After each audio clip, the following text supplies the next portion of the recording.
So for this week, leading on from where we were, so Layla did the last session on who's Jesus, and we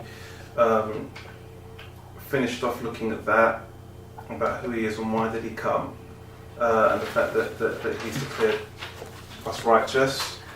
We went on to talk about the fact that Jesus came down in the flesh, in the same flesh that we have. And it's the same Spirit of God that we have that raised him from the dead. I kind of continued on that theme, really. Talking about the fact that we do have that same Spirit, the Spirit that Jesus said was going to be another like himself, basically. And talking about, we went and looked in Corinthians at the verse that says, no one knows the thoughts of a man except the spirit of the man. In the same way, nobody knows the mind of God except the Spirit of God. And that's the Spirit that we have. So if the Spirit of God knows the mind of God and we have the Spirit of God, then we know the mind of God because we have the Spirit of God who knows the mind of God. Yeah? On bus. Right, cool. So, and in that, I was saying that to say that looking at what we have, that it's not just about the knowing in terms of what we study, but knowing Jesus is experiential. There's a lot about him you can't know until you enter in and you start to walk out the things that we say that we know. That until we start to walk it, we don't have the true revelation of it in the deeper sense. It can be something theoretical, it can be something abstract, and this is one of the differences between Christ and a lot of other beliefs and religions and mysticisms that were around at the time, and shortly just after Christ. We're not just grasping at abstract theories. It's experiential. This is not like Greek mythology or a lot of the other mysticisms. Because our faith is grounded in, yes, it's an unseen realm, but it's about walking. It's that we are participators in that and walk in communion with him. In that we become one spirit with him. So it's an experiential faith, because it's a relationship. We're called to be sons. So talking about the need to experience, and so just kind of kicking on from that. I suppose looking at an aspect of how we experience Christ really, and what that means and what that takes. So I suppose the subject I want to talk a little bit about is about laying down our lives for Christ and what that really means.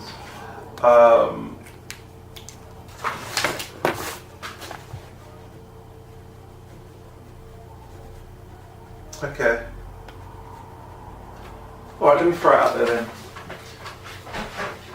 Another one of the phrases that we hear a lot in the land of Christendom. So, what does that evoke when you hear people talking about laying down your life for Christ? What comes to mind? Not fulfilling our own will, which is always in the flesh. So, doing things my own way, my own thinking, thinking the way that I think, based on circumstances, culture, tradition, all the other bits that influence us.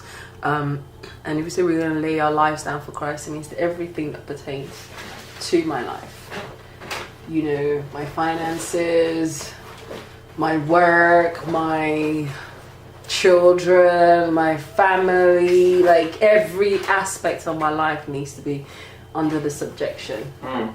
Subjection, is that the right word? Yes. Must be subjected to Christ. That's what it means, laying down my life, because he has laid his life down for me. Like he died for me. And so we are supposed to die to ourselves. Yeah, that's what kind of comes to mind when people say, lay down your life for Christ. Okay. What comes to mind for me is the Bible verse from the book of Mark, can't remember exactly where it is now, but just talks about the concept of taking up your cross. And the Amplified Version puts it in a way to say losing sight of oneself and one's interests to follow him. So the laying down is to put down the agenda that we may have for our own lives and using our lives for the purposes of Christ's agenda. In a nutshell. But when you said that, that's what came to my mind, because I found in the past where I've read that passage from Mark, the losing sight of yourself and your own interests, that kind of does cover some of the things that Layla was talking about, that you know, when it just comes about doing what would be right and what would be expected as what we would call living life. So it's not so much anything to do with sin or anything. It could be just pursuits and stuff like that, that you lose sight of that in preference to what Christ is doing. So it's not that you don't get to pursue things, it's just that Christ's agenda is first place, whereas before those pursuits would have been first place. Or another way that Uncle Larry Crabb puts it, he makes reference about first and second things. So the first things are about Christ, his agenda and what he wants to do, and the second things are things around what we want, family, as you say, all the good things that would be right and would be reasonable for us to desire. So yeah, that's kind of what comes to mind for me. Okay. I think the first thing that came to mind when you said that was that song. Follow me, leave your homes and family, leave your fishing nets and boats up on the shore. Leave the people you have known, leave the something you have grown. It's like a song we used to sing in nursery, church nursery, and that's what always sticks to mind. Like that whole thing of literally just dropping everything.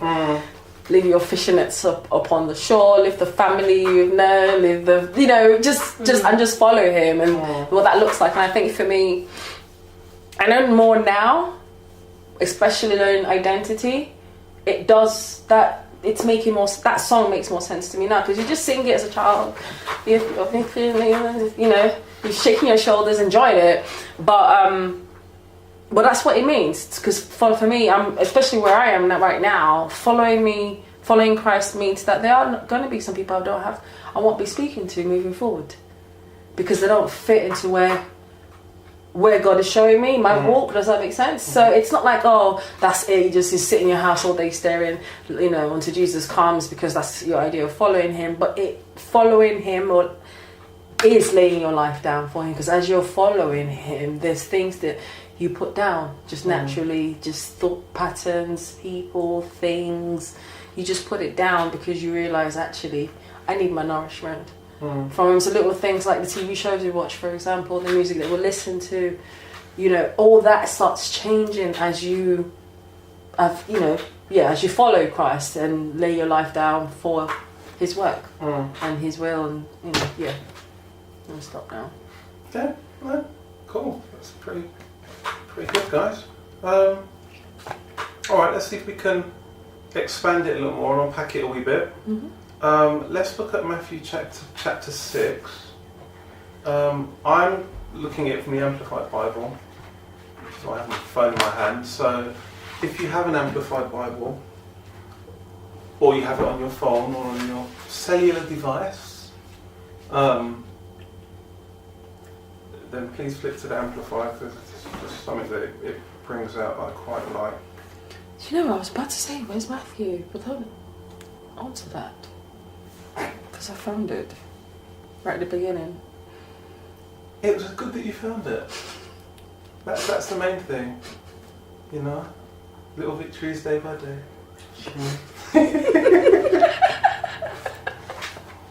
Oh dear.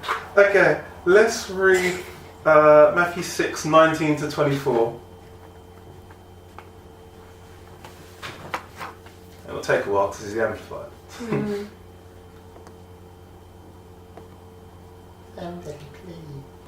Okay, let me swap translations. Oh,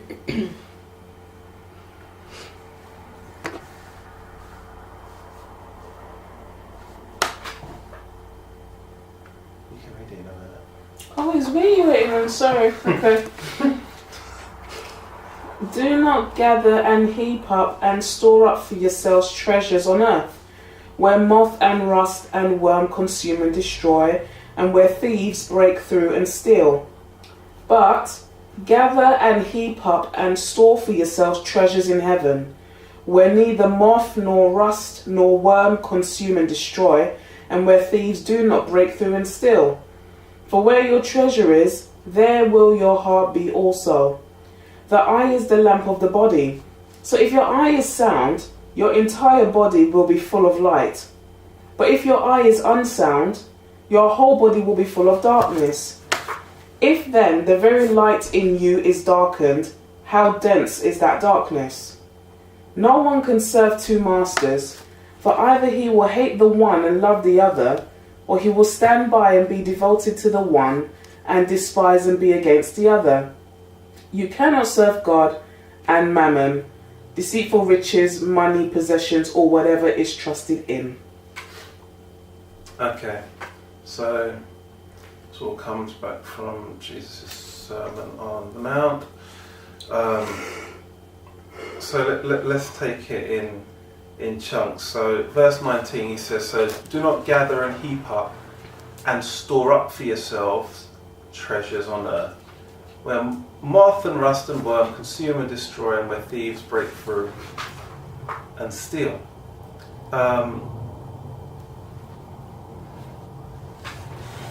What's he saying there?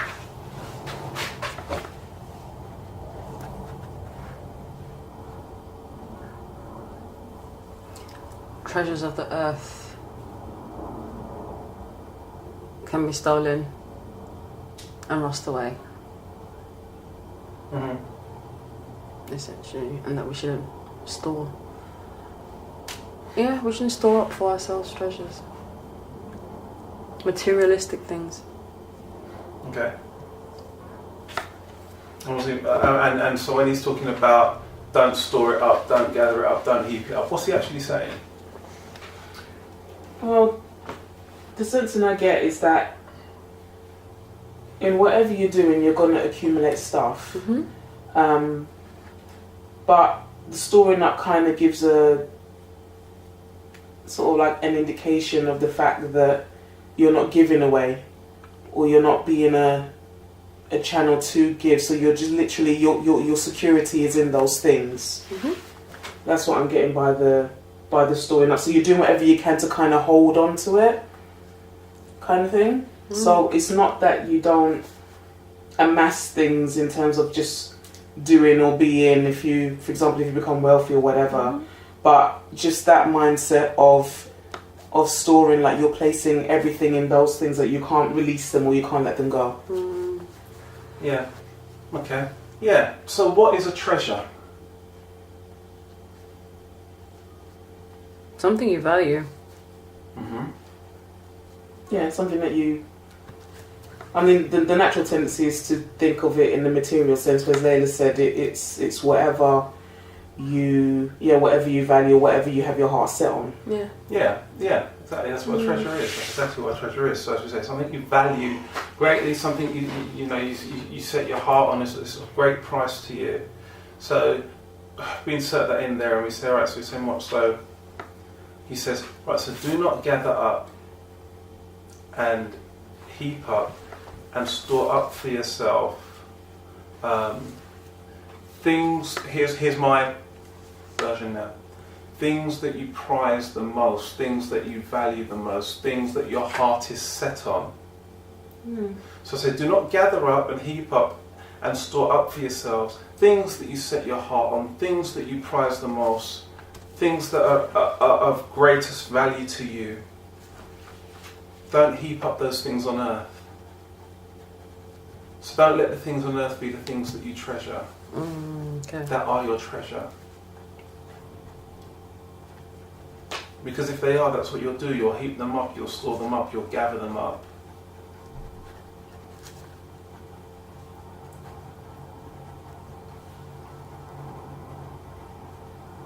you know,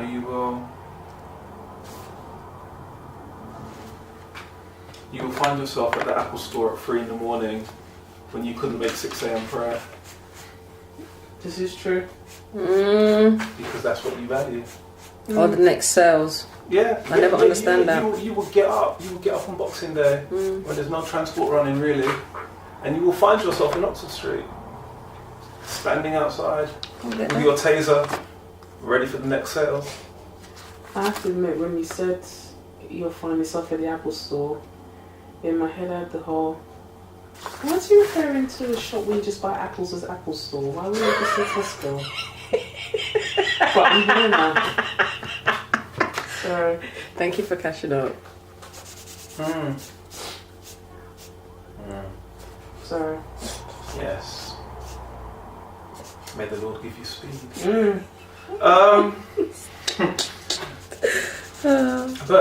But yeah, he's making the point here. So don't have those things. Don't make those things be things that are on earth, material things that come from the earth. Because he says, as he says, moths will eat them, rust will get them, worms will consume them and destroy them, and thieves can break in and take them away. Yeah. Or steal. That's the English version would say. Yeah. So then he goes on to say the exact opposite about things in heaven, but instead, and the but insteads are very important because, you know, I think we've got to remember when we look at the Bible, the things that, when it's telling us not what not to do, that is to paint a contrast, because the Word of God is all about who you're supposed to be and what you're supposed to be doing, rather than what you're not supposed to be doing. So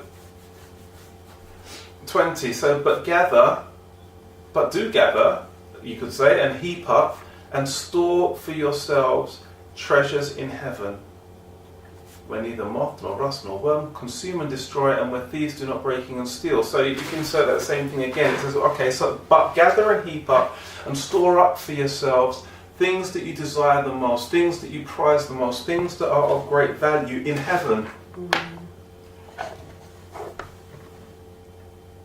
So let your values be things that are valued in heaven. Let the things that you value and cherish be of things that will stand in heaven.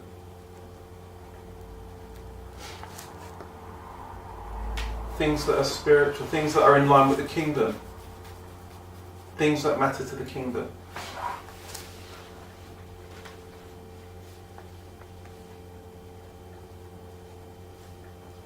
That's what he's saying there. Let that be your treasure. It's about storing up treasures in heaven. Because well, how do we store up treasures in heaven?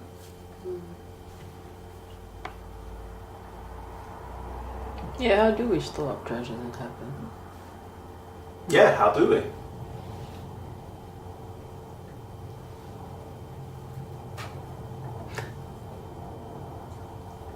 So I guess I'll take it back. What are the treasures of heaven? If we've said that the treasures of earth are things that you can't let go of, things that your heart is set on, things that you value the most.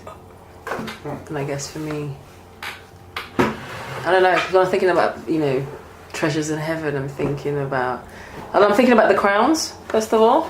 There's that thing around the crowns. Because I've never really actually thought about it. You just think, because every time I've read this, I've always thought, okay, yeah, spiritual things, like praying, forgiving people, praying. Yeah. Prayer. Oh yeah, forget praying. So yeah, I'm being honest, I've never actually sat down and thought about what are the treasures of heaven. No, I haven't sat down directly and thought about it. But I suppose the way that I'm looking at the moment, if I was to explain it, is the things that matter. Things that matter to heaven, or the things that matter to Jesus, let that be what matters to me and is of value to me. Really. So, yeah, the prayer thing is there. Spreading the gospel. that matter to Jesus. There's that. There's things like actually let one of our treasures be that we are focused, for example, on maturing in Him so that we represent Him more accurately. Okay. That we understand more about our identity so that we can walk in the thing. And another scripture that's coming to mind is that Jesus, had said that whatever He does is because He does it because it's what He sees the Father doing. So that kind of gives me the intimation that whatever is going on in heaven concerning earth, or whatever is agenda for heaven concerning earth, that should be our treasure. So all those things that we mentioned, what is God's intent for us, and what is God's intent for people that are around us.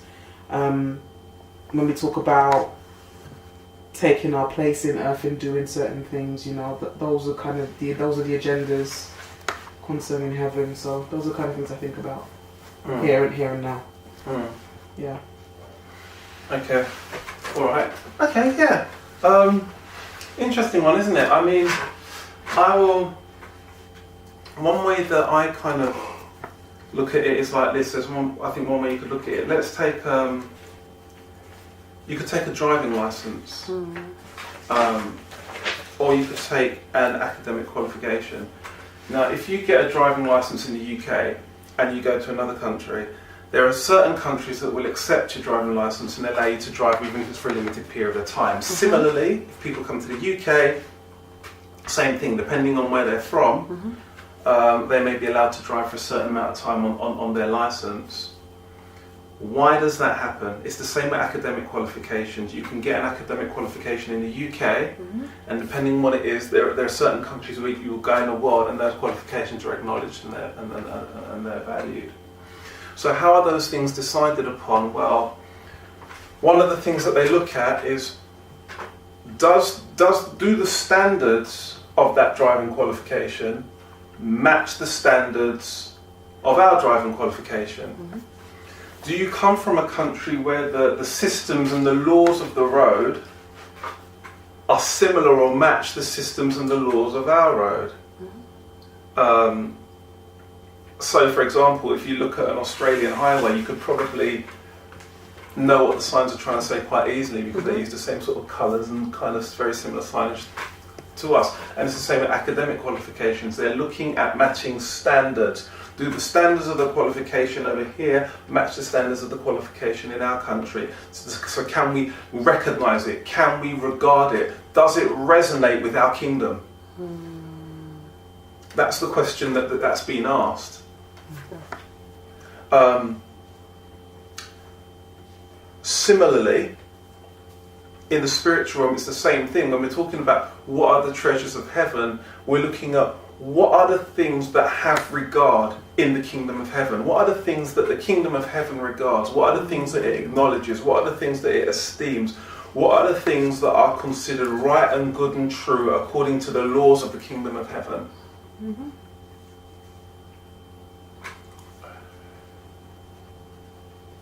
And whatever those things are, when those things are the things that we desire, that we look for, and we place the most importance upon, those things which are treasured in heaven become our treasures. So when we do those things on the earth or in the earth, those things, because they match the value system of heaven, they are regarded in heaven also. They are regarded in that kingdom. They are taken note of in that kingdom. So you talk about the crowns. You talk about, God talks about rewarding us. So they are regarded in that kingdom. They are, I almost don't want to say stored in an account because of the way that blessings and prosperity have been taught. So I'm trying to avoid that language. But if you look at it, they are regarded to your account, if you like. So these are the things that are recorded in heaven. These are the things that will be talked about in heaven. So when the Bible talks about storing up treasures in heaven, we store up treasures in heaven by concerning ourselves and valuing, and obviously then valuing, if we value something, we take care to guard it, to keep it, to do it, all of those kind of things. When we do things which line up with the value system of heaven, we store up treasures for ourselves in that heavenly place. Because there's an eternal record kept of those things, and that eternal record is credited to our account. Does that make sense? Mm-hmm. Can you say that again? I'll try. Okay. Okay, let me rephrase, and then you can tell me if I can have it right. Yeah, because yes, amen. So we store up treasure in heaven by doing the things that are in line with the values of heaven. Yeah. Okay. That's it. Yes. The value system of heaven. That's it. And they're credited to our account. They're stored up eternally. You know, they stand as a record in heaven. You know. See that, like, even that is, it makes sense, but I've never, because like, okay, start again. Because you know what it is, I think this scripture, like this particular part, then I'll stop treasures, because it's always linked to the treasure, where your heart is, the treasure would be. So do you understand? So that as an African, you know, growing up, you've been told, you can always tell where someone's heart is. You just look at their treasure. Do you understand? Or where they're spending their time, their energy. So that's kind of always been my mentality. Yeah. But I've never been reconciled with that. Store up treasures in heaven, because I'm like, what? How do I do that? Like, how do I set up? Do I set up an account? Do you understand? Do I need to do 5 good things a day? Do you understand? Because you know, most accounts, you know, have prerequisites. If you do this, you get this. You need to put this minimum amount in. So I've always thought, okay, so what? But I have to pray, get in my 36 hours of prayer a week, or what? Or can I cut down to 18 hours? Do I need to pray for, make sure? I'm being serious. Like, do you know, do I get, if I only like pray, you know, because like in the world of work, 36 hours is a full-time week. Yeah. So if I don't hit 36 hours, even if I don't hit 1 hour, does that mean that there's no treasure in heaven for me? Am I just going to go up to my house? There's no interior, no furnishing, no nothing. Yeah, so, but now that you said actually it's the doing things in line while we're here, because it always seems like, you know, as Christians, heaven is like the destination. It's this place that all of us, or definitely for me, let me try to ask things, because I don't know about the people, I know about me, but you know, it's that mentality of, woo, I got salvation, right, I'm just going to sit here till Jesus come. I made it into heaven, I got my badge, look, it says Jesus. That's my badge, I'm in. And then that's it. That is it. So again, just what you said now reminds me of the parable of the talents, for example, because you know, the ones that did well took what God had given them and went out and did it. So that's okay, that was it. And I mean, it's going in a slightly different direction, but there's a point to that, in the sense that there's this idea that heaven is a destination, and heaven isn't really a destination. It's a kingdom that offers citizenship, according to John chapter 1. As many as believed in him, gave he the power and the right to become sons of God. And at that moment that you become a son of God, you become a citizen of heaven. So it's no longer a destination that you strive to, it's a place that you live from. So, if you live from that place, and it's not just a place to get to, if you now live from there, like every country expects you to be a good citizen of that nation.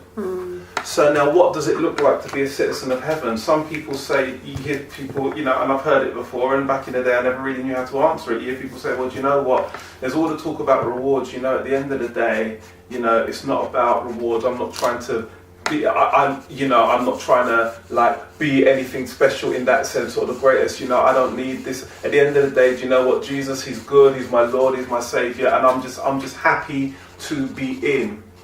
Now, if you're the thief on the cross, that's all good.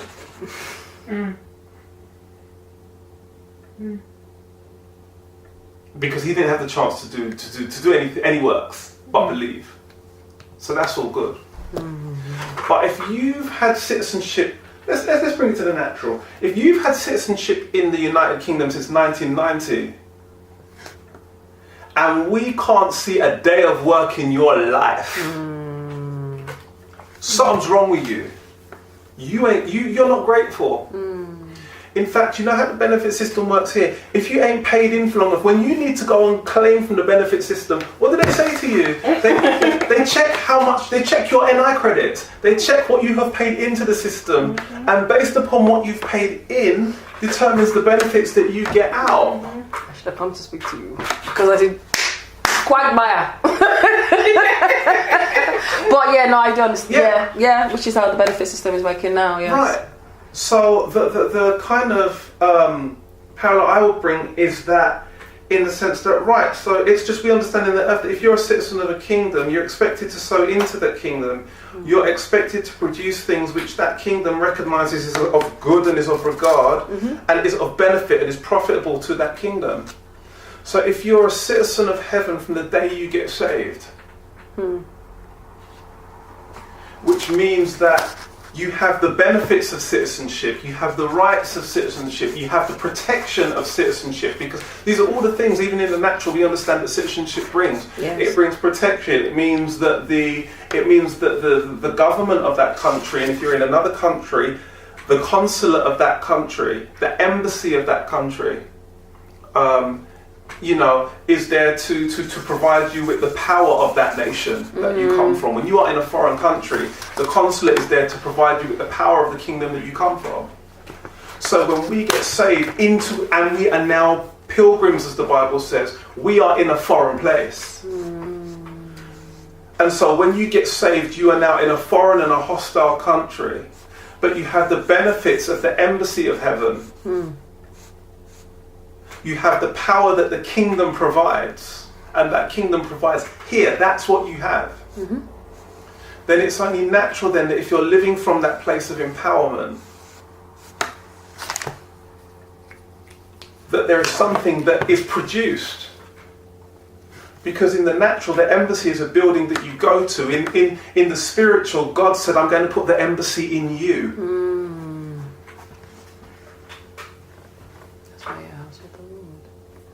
So you have the full benefits and the full power and the full and the full capacity of the kingdom towards man living inside of you. That's why the Bible says that you have every spiritual blessing in heavenly places in Christ Jesus. Because every power of the kingdom now lives in you because he lives in you.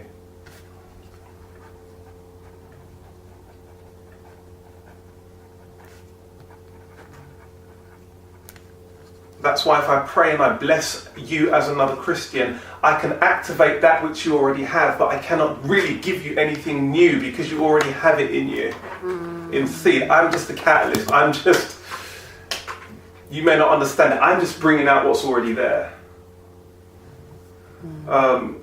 So it's a case of saying if we're living from that place, then we have to understand what the rewards are. The rewards are not, okay, I'm trying to do all this stuff to get rewards. No, it's not that kind of reward. In that sense, the reward are, how can I put it? The rewards are God's recognition of, it's God's recognition of how much of Christ has been manifested through your life.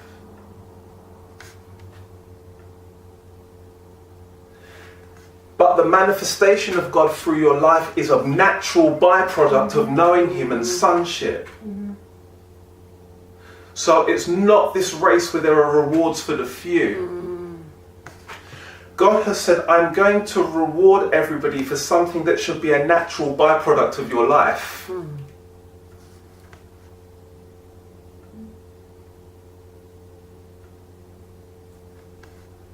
So not a reward as the way the world rewards.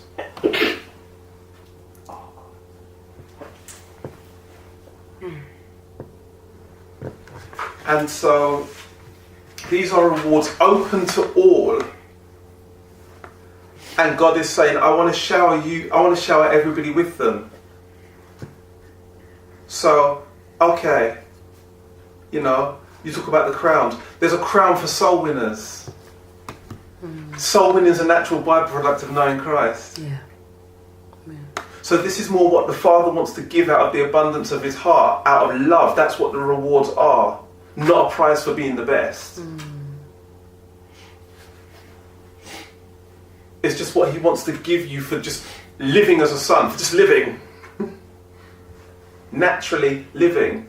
So then, the only way that you wouldn't get a reward from Him is if you haven't lived a normal Christian life. So when you say, I'm not bothered about rewards, I might understand what someone's trying to get at, but really and truly, you need to be careful, because what you could be saying is, I have no intention of actually living for Christ in any real way, shape or form. I have no intention of actually giving myself to the kingdom. Because if you give yourself to the kingdom, it's impossible for you not to be rewarded. Yeah. So a reward is a byproduct of living the Christian life, of being in love with Jesus.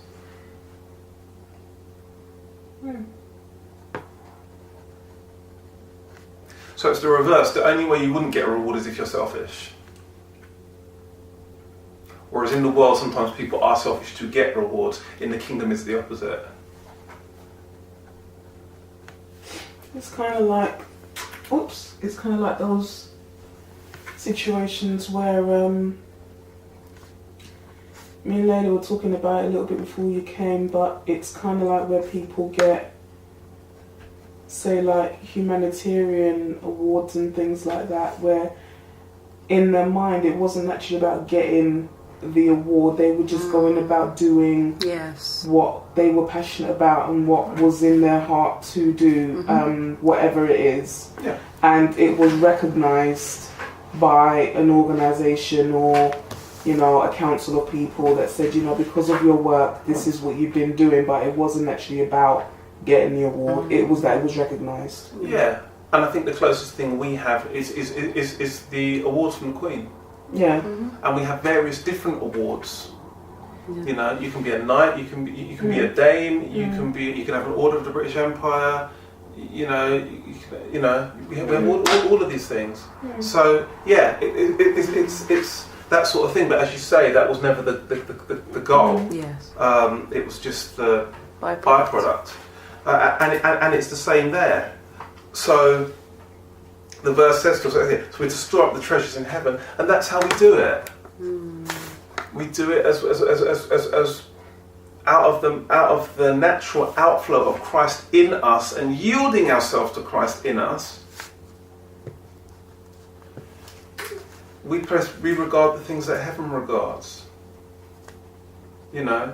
So. And so we can name activities which would store up rewards, absolutely, but those activities is the outflow of a life. So we pray because we have communion with the Father, but prayer will be regarded in heaven.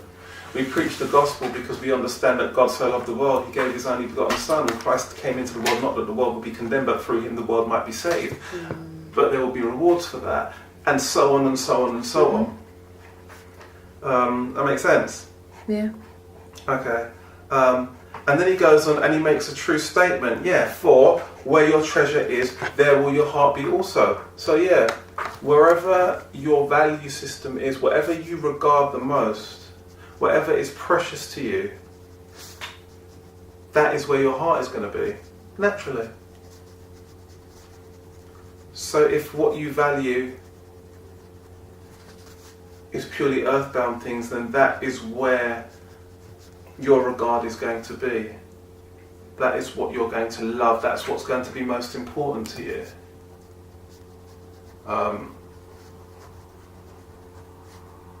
Same. And if your treasure is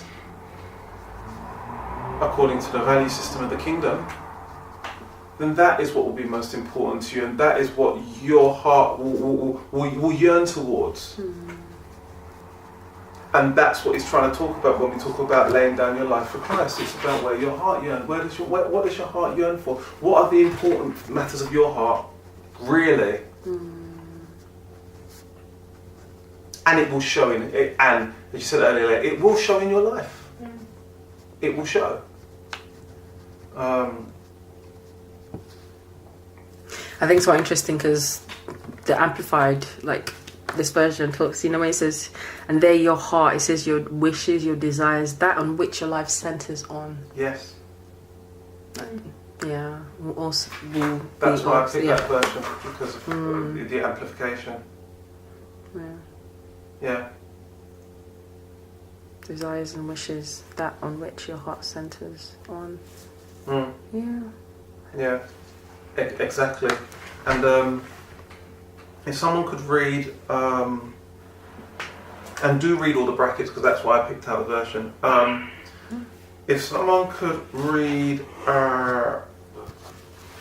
verses 22 and 23, please. Cool. 22, 23. The eye is the lamp of the body. So if your eye is clear, spiritually perceptive, your whole body will be full of light, benefiting from God's precepts. But if your eye is bad, spiritually blind, your whole body will be full of darkness, devoid of God's precepts. So if the very light inside of you, your inner self, your heart, your conscience is dark, how great and terrible is that darkness? Okay. So after talking about our treasure, it goes on to talk about our eye. And symbolically, what we're talking about there, so it's talking about your vision, it's talking about your perception. So it's saying that, your eye, the seat of your, the very seat of your vision.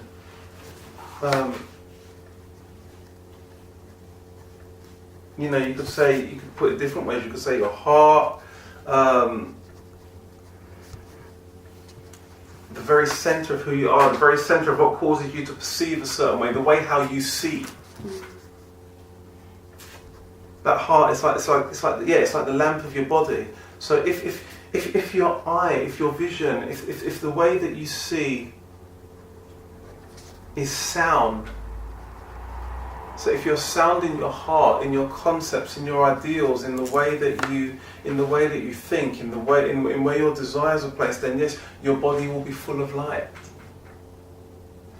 In other words, if you see clearly, if you have a clear perception of what life's about, if your regard, if you hold the value system of the kingdom, if that's what you regard,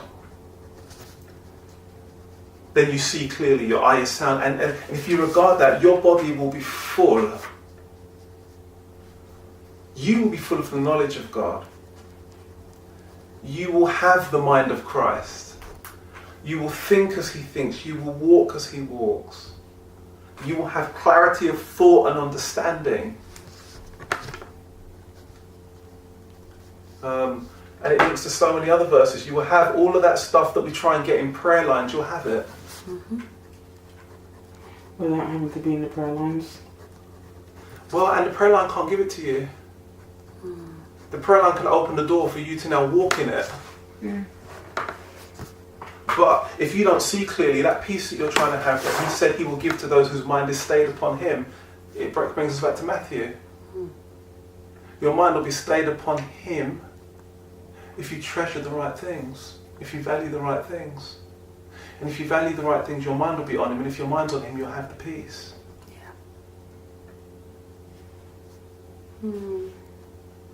See, the prayer line can give you that moment of peace and open the door for you, but if you don't then continue to walk in that by setting your affections right, by dying to yourself and setting your affections right, then that peace ain't going to last. You'll be back next week. I like that statement, setting your affections right. Yeah. Yeah. You'll be back next week. So he's saying there, yeah, but again he says, but if the eye is unsound, if your vision is, if the way you see things isn't sound, if you're setting your affections on the wrong things, if your treasure's in the wrong place, then it says your whole body will be full of darkness. That's what your perception will be in, and even your and even your very conscience, the place which perceives what's right and wrong, becomes darkened. It gets twisted because your affections are in the wrong place. So no longer are you operating by the value system of the kingdom, but because your conscience is darkened, you're operating by the value system of the world. And he says that if that place gets darkened, if that place which helps you decipher right from wrong, good from evil, if that place becomes darkened, isn't how great is the darkness?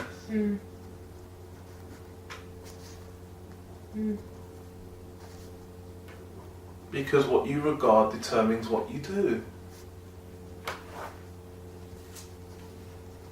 That makes sense? Okay. So, verse 24. Try and get into that one.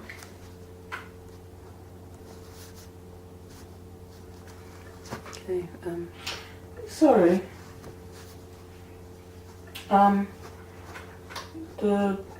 Just to say firstly that the Amplified that I'm reading from is slightly different from the one in the app, so that's why I didn't get the brackets. Yeah. But I think that these verses 22 and 23 answer a lot of questions for some of us who sometimes talk about not knowing what is the right thing to do and so on. Because the preceding verse is actually, or what we've just been discussing, is actually talking about where our heart is at, or the treasures that, just our pursuits being after the things that are after the value system in heaven. So that, to me, that's sort of like the prerequisite, if you like. And then it says in verse 22, then goes on to talk about your eye being clear, or you being spiritually perceptive, and that your whole body will be benefiting from God's precepts, which I like. Then it goes on to say that if your eye is bad, spiritually blind, then you'll be devoid of God's precepts. So, I don't know, I'm actually just now seeing that connection really more so, that when you are, and going back to the whole title of laying down your life, when you're not doing that, or when you're not seeking to do that, then you will be devoid, or you will be spiritually blind. But when you are actually, as Darren said, intending to live your life for Christ, and your concerns are that of the kingdom of heaven, then your whole body, or what I would probably say is everything concerning you, you benefit from what God has. Yeah. And I just think it just answers a lot of questions, because I think as you say, Dee, as well, I think there's a level of honesty when I look at this, because you do have to ask the question, am I really concerned about what heaven is concerned about, basically? And seeing a correlation that if you are concerned about what heaven is concerned about, then you will be spiritually perceptive about things and stuff concerning you as well. But if you're finding yourself just constantly in a place whereby you don't know what to do in this and this and this, it's because, well, where is your heart at? Yeah, that's a good point.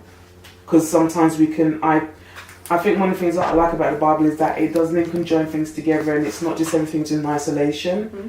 So it's like, you know, you're looking for an answer on something over here, and actually the answer is to do with something that's back over here that might not seem totally linked to it, but it is. Mm. So, like I said here, you know, if you have your mind on heaven's value system, then you will be spiritually perceptive, and you personally will benefit from that. But if you're not mindful of what heaven's value system is, then you personally don't benefit, so to speak. So the two kind of go hand in hand for me. Mm. Yeah. Yeah, definitely. I think it's something to be mindful of, because we're, you know, I mean, even as a, you know, one of our focuses, even as a church, is also, you know, making disciples. And it's something to even be aware of when you're talking to other people. You know, you got to know, because there are times where you sit down with people for hours on end, and it's good, and there are other times where people will have you there for hours, but actually the issue isn't your problem isn't your problem. And if we're gonna make true disciples, we've got to be giving people the truth. Like, you know, it is about laying down your life. And so, you know, there are times when it's like, actually, no, we're not going to talk about this problem isn't your problem. Let's park this. Yes. Because if I get you happy today, by the end of the month you'll be in turmoil, as has been the pattern of your life for the last 5 years. So let's just deal with the root, shall we? There's something in your life that you need to put a pickaxe to. That's your problem. Your problem is your mind, and your mind is going to follow you. Everywhere you go, it will be in your bed, it will be in your shower, it will be in your car, it will be in your relationships.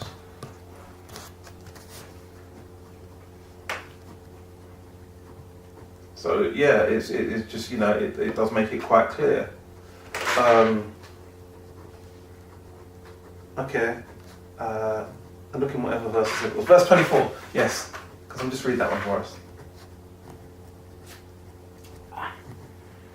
No one can serve two masters, for either he will hate the one and love the other, or he will be devoted to the one and despise the other. You cannot serve God and mammon, money, possessions, fame, status, or whatever is valued more than the Lord. That's quite plain, really, isn't it? You know, you can only serve one, only love one. And by default, you'll hate the other in comparison, if you like. Either way. So that thing that Vanessa was, I thought we were talking about a couple of weeks ago, and you mentioned that you desire to have a hate against the things that are not of God. That's me paraphrasing it, but as in the things that are not based on a value system of the kingdom of heaven, if it's not in Christ, about Christ, for Christ, you're not interested. And that and it's true, we don't pray to not like the things that are not of God, because we've grown up in the things that are not of God, and that becomes our normality. And yes, we've now accepted Jesus, but just as, you know, a lot of people don't like certain things, they're very clear, I don't like this, and it's to the point where it dictates lifestyle. So, you know, people that don't eat meat, you know, they're strong against that. Everything about them is against this. It will stand for that conviction that they have. And just what you said now, it's like that's what we need to do as well. As I don't know, for me, it did get me thinking that. And it goes back to what you said about laying down your life. But do I have a passion about not the things that are not of God? Do I have a hate against the things? I don't know. Hate just feels like a strong word. But do I? What am I passionate against? Yeah. Oh, yeah. Okay, then fine. Yeah, I just thought it was a bit strong. But yeah, do I hate the things that are not of God? Like the things that rest of my life, because there's so many things, you know, people, football, sports, they're passionate, the heart, the soul, everything is inside that. And those are the things of the world. And it's like, we already know how to be like that. Yeah, sorry. Just thinking out loud. A phrase in the Psalms, I remember when I heard it years ago, because like you said, using the word hate may feel strong. Yeah. But in the Psalms, David talks about having a perfect hatred. And you can look at that in the context of, yes, we're not hating people, just like how we talk about it, you don't pray against people. But that is, to me, that is a connotation of perfect hatred. So it's rooted in the fact that this is who we are in God.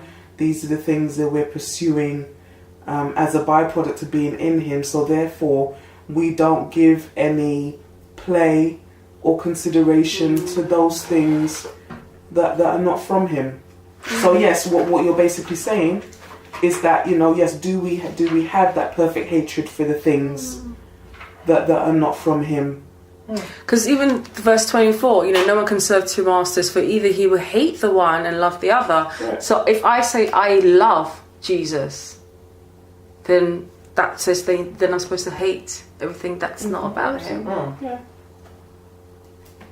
Or he says that he, I will be devoted to one and despise the other. So I say I'm devoted to Jesus.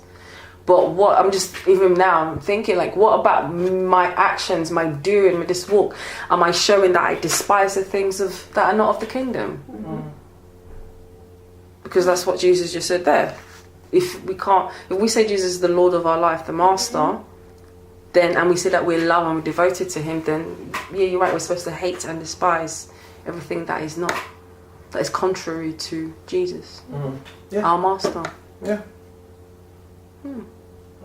There has to be in that sense as well, like, as much as some people may think that hatred is a strong word, but there has to be a strength of regard for those things. There has to be, in much the same way as you said that when people go to a football match, or the Apple store, that is strength, because you're doing something that you wouldn't normally do, that would actually seem quite rational and unreasonable, but because there's enough of you that will queue up for the Apple store for the next phone, or queue up for how long to get the tickets to the football match, you are giving your strength to that. And so similarly, like in the other passage where it talks about loving God with all your mind, your soul and your strength, so equally so, there has to be an equal and opposite reaction now. That there has to be a strength towards which you're saying, I'm not interested in that. That's not for me. This is not who we are. This is not just I just dislike that. Like when we talk about, for example, sickness and disease, we don't just not like it. Well, we do. That's probably why we've got all the issues we have. Well, exactly.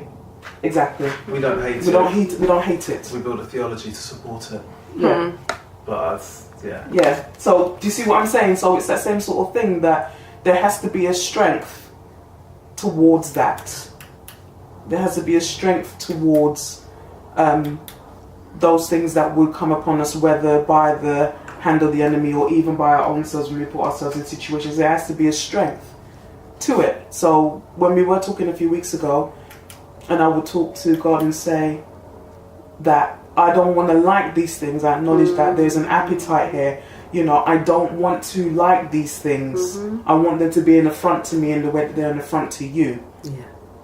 Because if you don't have a strength towards that, then it will always, as you say, Dee, then you will end up building, little sandcastles around it. Theologies. To support protect systems. it. To protect it and to keep it alive. And that's it. I think we've got so casual with the language of the Bible, but it is a putting away from self. Yeah. Those concepts, ideals, mindsets, thought patterns, ways of living, things that we would regard that go against the value of the kingdom. And as I say, I think we've got casual with the language of the Bible. But let's think about it for a moment. What does the Bible say about the flesh? Kill it. Crucify it. We've forgotten what crucifixion looks like. It doesn't say, oh, Sally, just don't do that today. It says kill it. Put to death. The language of the Bible is very strong. But we're so used to hearing it that we've reduced it to a phrase, a religious phrase. You can't kill something without violence.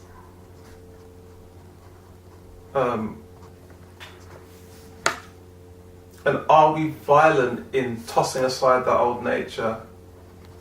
You know, are we violent?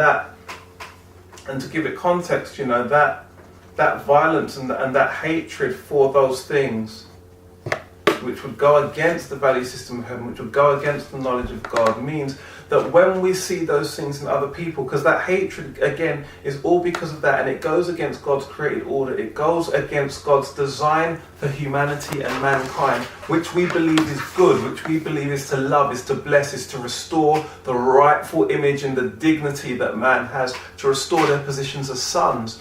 So when we see the things that we hate in other people, it doesn't spur hatred, it spurs compassion. So it's a righteous hatred which breeds compassion and love and a desire to win. As Paul said, I become all things to all men that I might win some.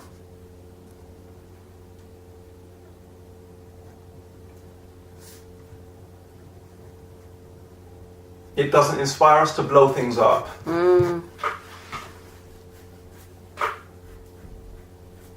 It doesn't inspire us to drive trucks into buildings.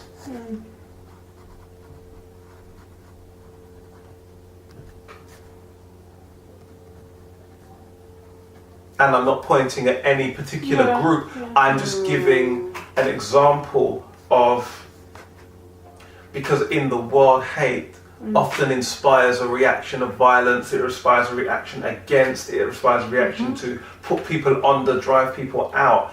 This is a hate of an idea, a thing, a concept. It's a hate of the manifestation of a thing. It's a hate of something which brings people into captivity. So it inspires a love and compassion to see people released into freedom.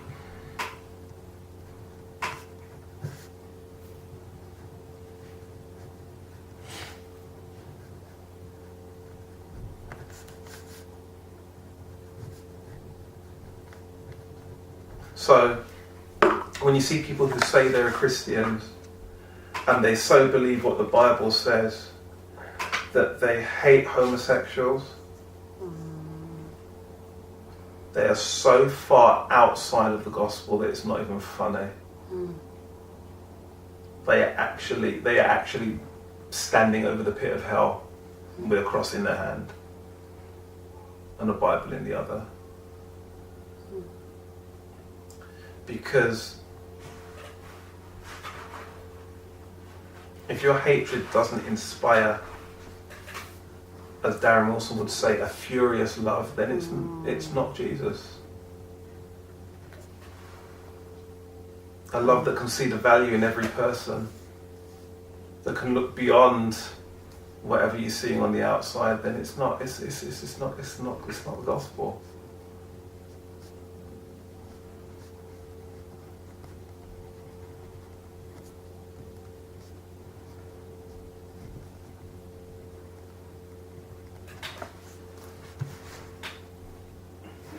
Because, you know, we see sin, but sin is never the problem because a remedy has been made. The problem is that you don't know who your Father is. And when you know who your Father is, all things will be brought into alignment when you regard the value system of the kingdom.